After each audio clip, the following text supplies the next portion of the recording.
Hey everyone, and welcome to the Sunny Go One Piece podcast. On this episode, we're going to be diving into episodes 548 through 550, which will cover manga chapters 628 through 630. And I have to say, this is the part of the story that's covered in volume 64, which is my all-time favorite cover so far in the series.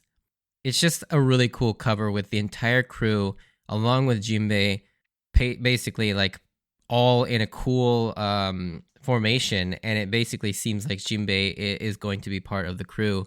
And there actually is a set of Figure Art Zero figures that basically recreate this. So if you buy all 10 figures, you can stack them in a way that basically recreates this cover, and it's really cool. And I've always wanted that set of figures, but I never got a chance to buy them at the time. And now, if you want the set, each figure costs like an exorbitant amount of money because they stopped making them, unfortunately. So maybe someday I'll be able to find like a used version of it and whatnot. But yeah, I am a little bummed that I never got those figures.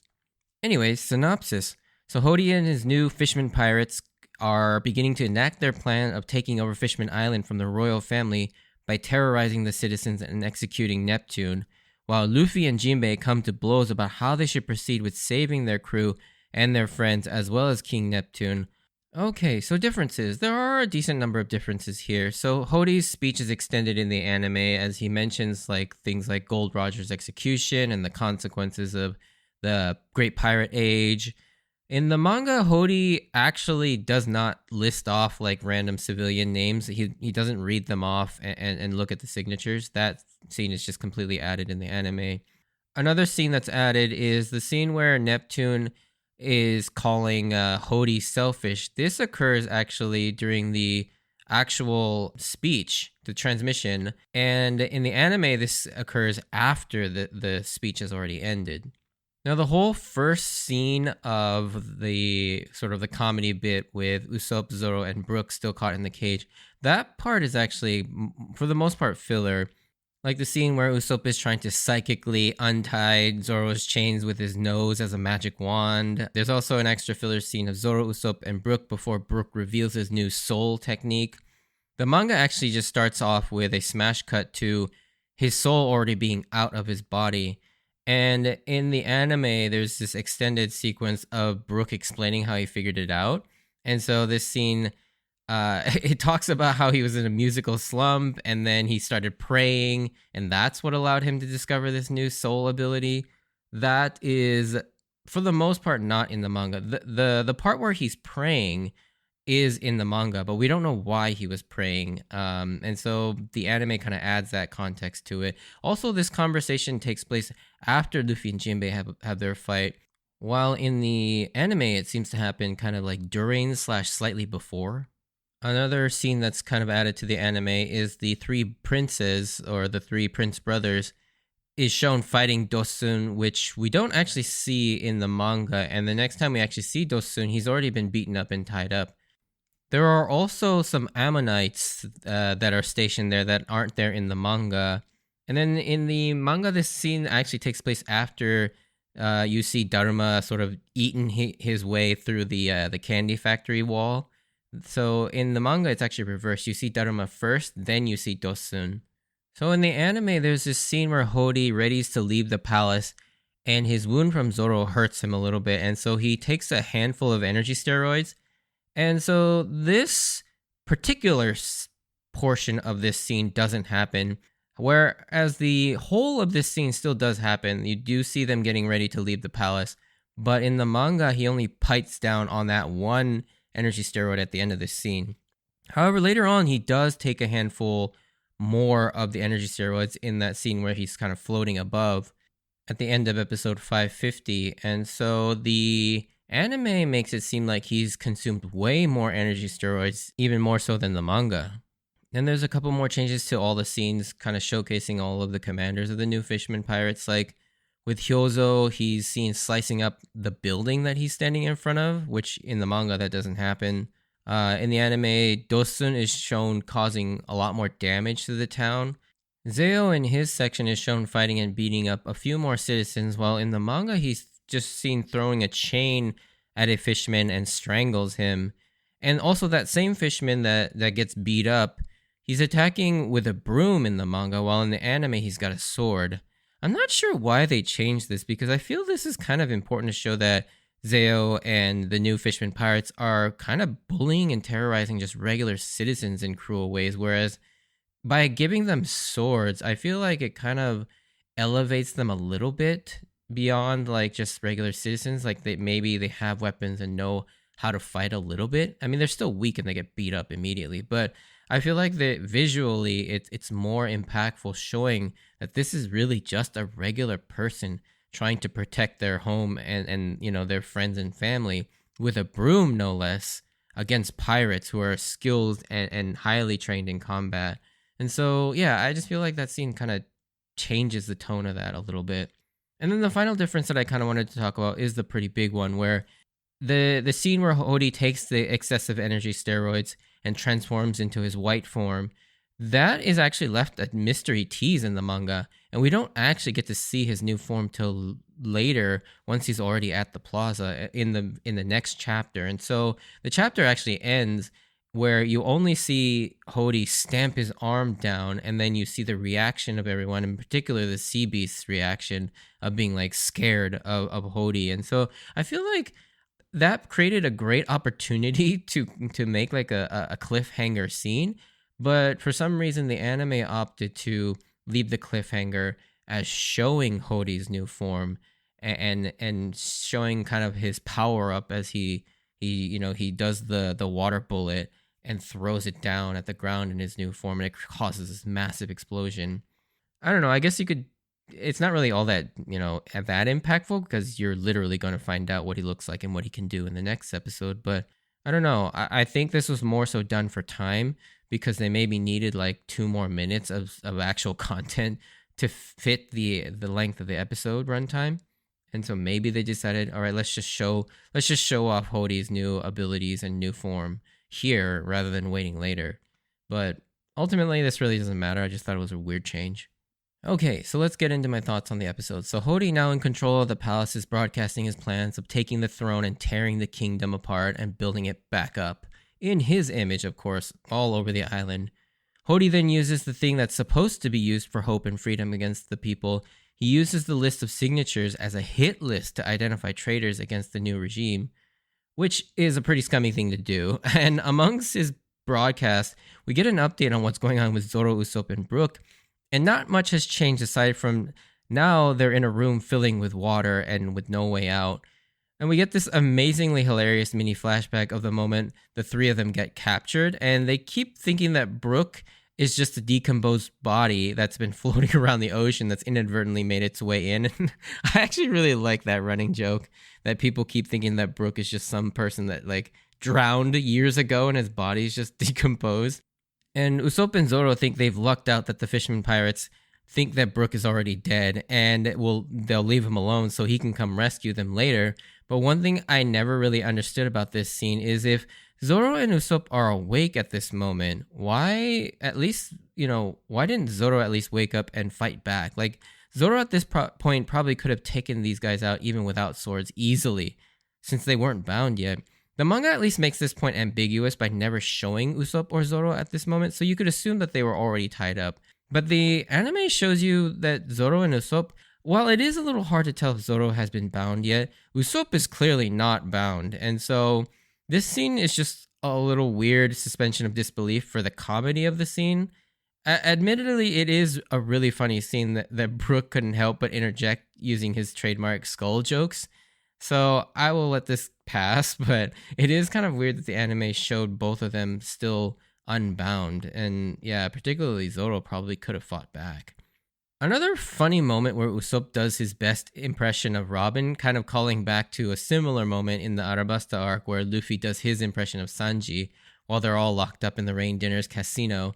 But what sells it is just how into it Brook is. Like, the anime does this really cool transition of fading out from Usopp's impression and fading into the real Robin. And I love this entire joke. Like, I love it when they impersonate each other. And this is just another example of a really funny one where Usopp does his best Robin, like, morbid comedy type jokes. And this is, of course, a fading. The fading in is something that you can't really do in the manga. And I thought this was a really fun and creative choice by the screenplay adapter or the director of this episode. Getting into Robin, we see that she has indeed found another poneglyph, but mentions that this poneglyph isn't like the others, saying that instead of historical records or instructions, it's an apology letter by someone named Joy Boy. Now, this name, of course, has no real meaning to us at all at this point, and only adds another item to an ever-growing list of, mysteries that Oda has introduced. However, this is the first mention of one of the more important things in the entire story, the mystery of who or what Joy Boy is.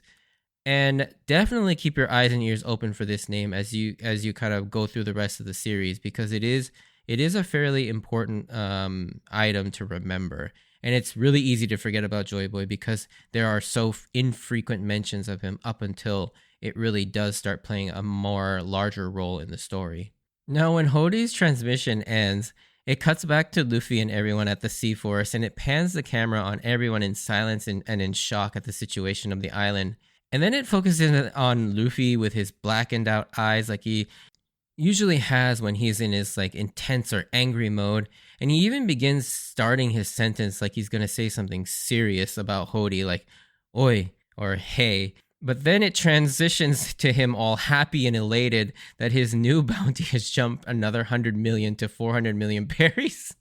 And this scene is always funny. I like that tonal shift. And this scene does eventually shift back to the more serious tone when everyone wants to immediately rush to the Concord Plaza. But before we move on, there is one thing, kind of a translator's note / fun fact that I have neglected to mention, and that's concerning the name of the Concord Plaza. So in Japanese, it's actually called the Gyeongcord Plaza. And again, kind of replacing the first syllable kon with gyeong, which, gyo is fish in Japanese. And it's similar to like Gilberly Hills or, the replacement for Beverly Hills, which in the English translation does actually get translated with a fish pun in mind, and they call it Fishverly Hills. But for the Concord Plaza, which is also a reference to a real world location called the Concord Plaza in Paris, France. And so in actuality, if they were following the naming translation convention consistently, it should be something like Fishcord Plaza. But yeah, I mean, I understand why they didn't do it because it doesn't quite sound as good as like Fishverly Plaza or Fishverly Hills. And so maybe that's why they opted not to translate it as such. Because in Japanese, gyon and kon are actually pretty similar. You're just replacing the C with a GY sound. And so it's a lot easier for them. But with fish, it gets really hard, and it's hard to string anything else after it. So I can understand why they didn't do that. Anyways, getting back to the matter at hand, Luffy and Shirahoshi want to rush to the plaza, but Jinbei vehemently stops them for several reasons, but mainly because, as we've discussed in past episodes, he doesn't want them to fight specifically Hody because they're humans. And that moment where Frankie and Chopper, the two most inhumane looking characters, finish Jinbei's sentence like, you don't want us to fight? Is that because we're humans? And then Sanji has his own Tsukomi joke and goes, well, when you guys say it, the conversation becomes really complicated. And that joke is awesome because it is funny how the two most inhumane looking characters, I mean, if Brook was there, it would have been even better. But just the fact that those are the two people that says it because we're humans. And speaking of Brook and not being human anymore, the very next episode, 549, begins with quite a crazy revelation in terms of a new technique for Brook, as he shows his new ability to separate his soul from his body.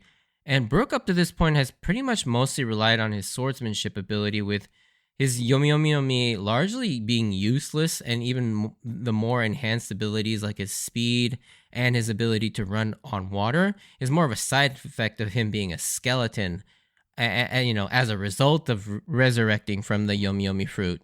At first, this largely seems like it comes out of nowhere, but when you think about it, this isn't the first time we've actually seen this ability. It just took a slightly different form.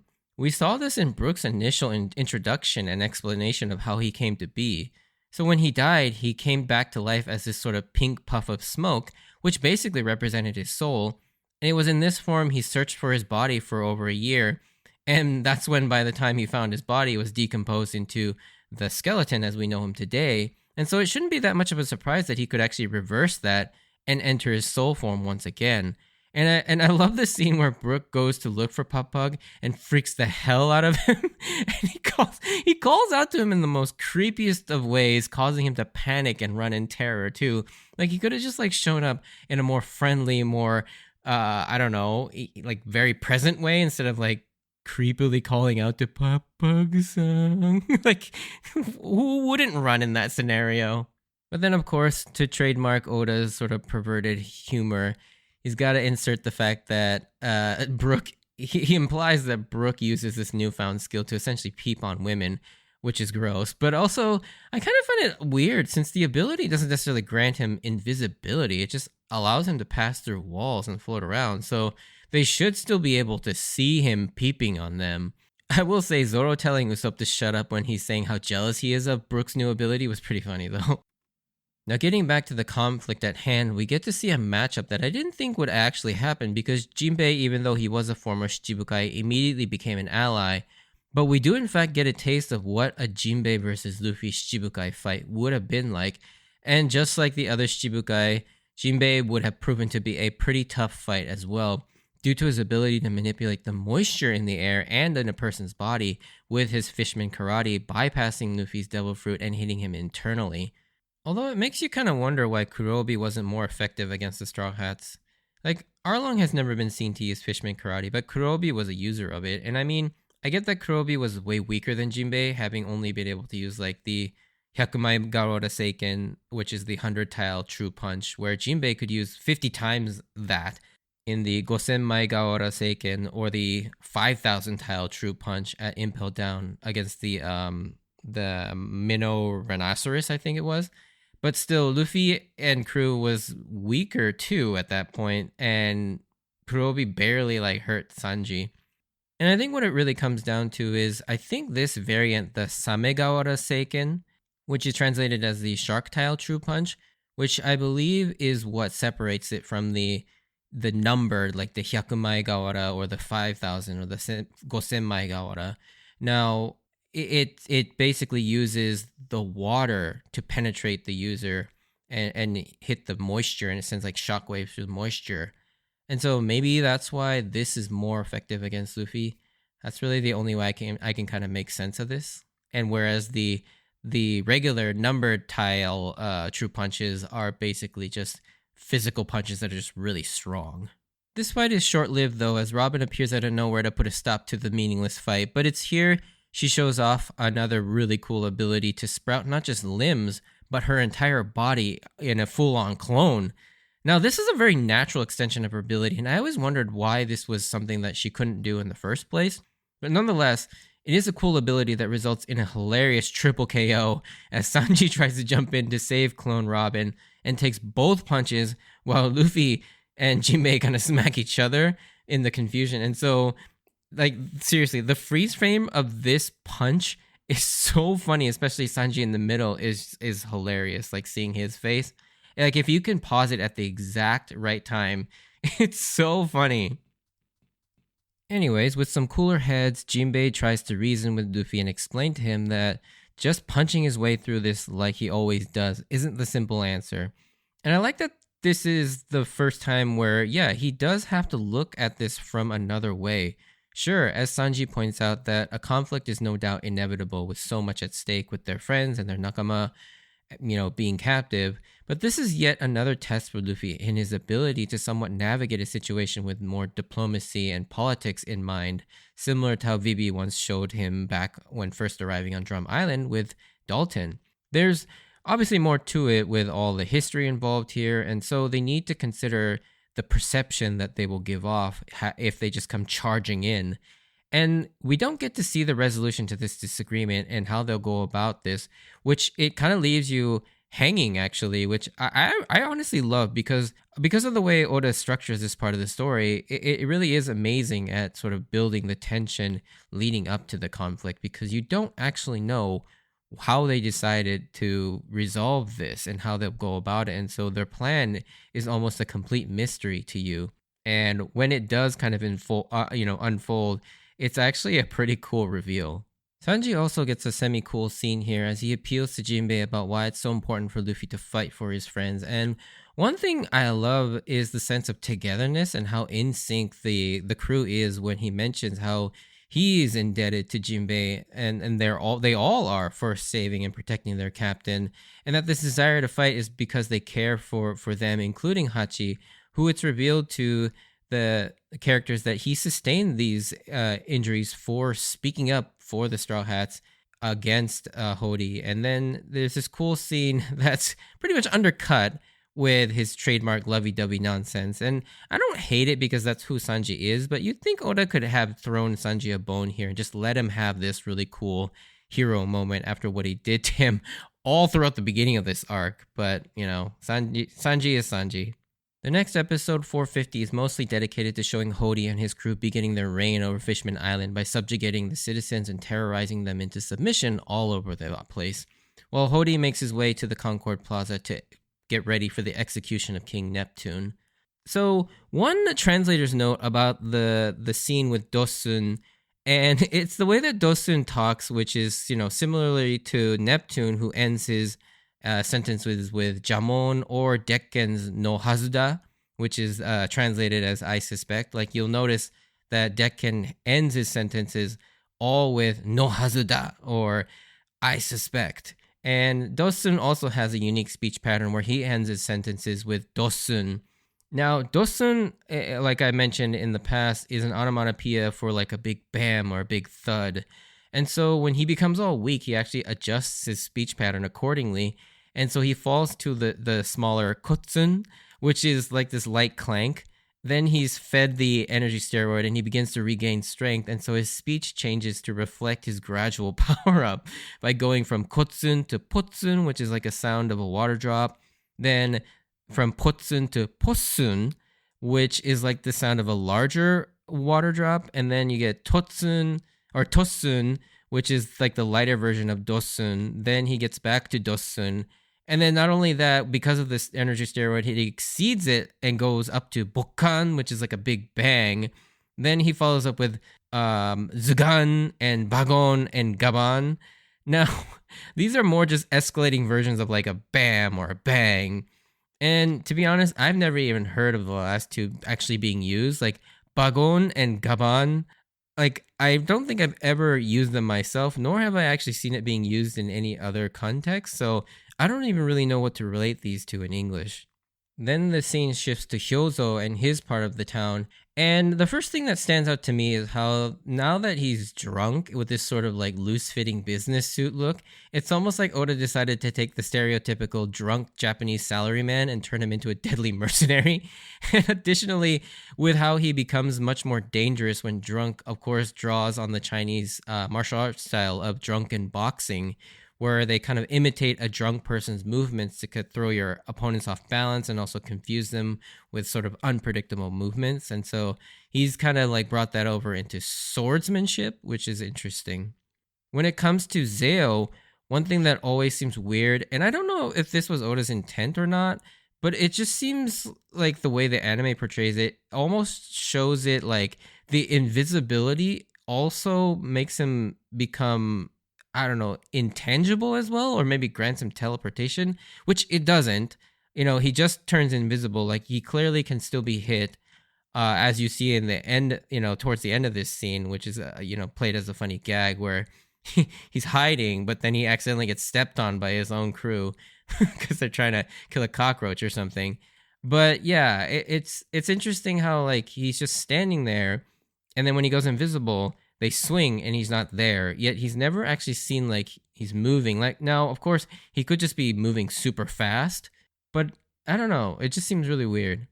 So Ikaros's part is probably the funniest and my favorite, as he's a wordplay on two different levels, like we've talked about previously. His name Ikaros is because in Japanese, squid is Ika, and so that name is also obviously a reference to the story of Icarus, the man who flew too close to the sun and had his wings burn up and die. But in this case, Oda uses the idea of the snack surume, or fried squid, to tell the story of Icarus's friend Daedalus, who obviously is based off of Icarus's father, Daedalus, at least I think that's how you pronounce his name, and he swam too close to the sun and became a giant surume. Even now, thinking about it, it's ridiculous. And so kind of inversely, Icarus's father from the story is the one that warned him not to fly too close to the sun. Well, in this case, his friend Daedalus being a sort of a warning to Icarus, although in this story, Icarus survives, but Daedalus is the one that dies. This is such a funny, ridiculous reference, though, because it seems like it doesn't have any bearing on anything. This is just something like Oda just threw in there. Because it doesn't inform anything, but it's really funny. Another little fun minor translator's note about Icarus is particularly in this scene when his henchmen say they should get going to the plaza after pressing that guy to death. He says, yeah, you're right, but it's in Japanese, it's said ikanimo, which is basically the equivalent of saying like right you are in English, but it's using the word ika as a double meaning pun here for both squid and right is the funny part. And I think he does this a few more times throughout his appearances as well. I haven't been paying attention up till now. It's just that I just noticed it in this episode. Now, the last scene I want to talk about is Hody's transformation, and there's a decent amount to unpack here, as there are obviously parallels of, to becoming addicted to drugs and pills, as it looked like Hody is taking more pills to make himself feel better, with diminishing returns as he's being forced to take more and more pills at once to be able to actually get the effects and to satisfy his body. Then there's even more connections to the Urashima Taro folktale that we talked about on the last podcast episode regarding the Tamate Bako. And here we see that part about Neptune warning them that the energy steroids will shorten your lifespan, and which plays into the fact that Urashima Taro basically walked out of the Ryugu Palace and then became old immediately after opening the box on accident. But not only that, the story also goes on to say that Taro became all white and old, and now we see that Hody has got white hair as well. The other thing I have to mention, and this is another thing about Hody's design that I haven't really talked about yet, is the fact that Hody looks a lot like the late great king of pop music, Michael Jackson. And we all know Oda's a huge fan of Michael Jackson, as we've already seen that he's based one character in Django off of Michael Jackson. But it appears that Hody is also is kind of a reference to Michael Jackson as well. And this part I don't think Oda intended, but I can't help but noticing the whitening of Hody and not think about how later in Michael Jackson's life he suffered from the skin disease vitiligo, where he developed discoloration in his skin, where he had white patches of his skin all over his body. And so to mask that, he applied a lot of heavy white makeup to even it out. And so towards the later part of his life, he was this completely white-skinned person. And so I don't know if that was intentional, but I definitely kind of noticed it. The episode closes off where we see the sea beasts terrified of Hody, kind of evoking a similar reaction to that of Conqueror's Haki, and kind of like teasing just how much stronger Hody has become as a result of this new form change. But we will have to wait to see if this is in fact an unlocking of Haki or just something else that the energy steroid does. Now, if you did enjoy this, send me a like or comment, and if you want to join me on this journey of rewatching One Piece, please consider subscribing. Check out my Instagram and X account at SunnyGo Podcast for updates of when I post new episodes, see some pictures of my manga collection. And as always, I wanted to thank you for taking the time to listen to my podcast. I just have one little comment in spoiler sections. I can't even really call it a section, more like a spoiler comment. But if you're not interested in that, stay safe out there, and I hope to see you on the next episode. Bye!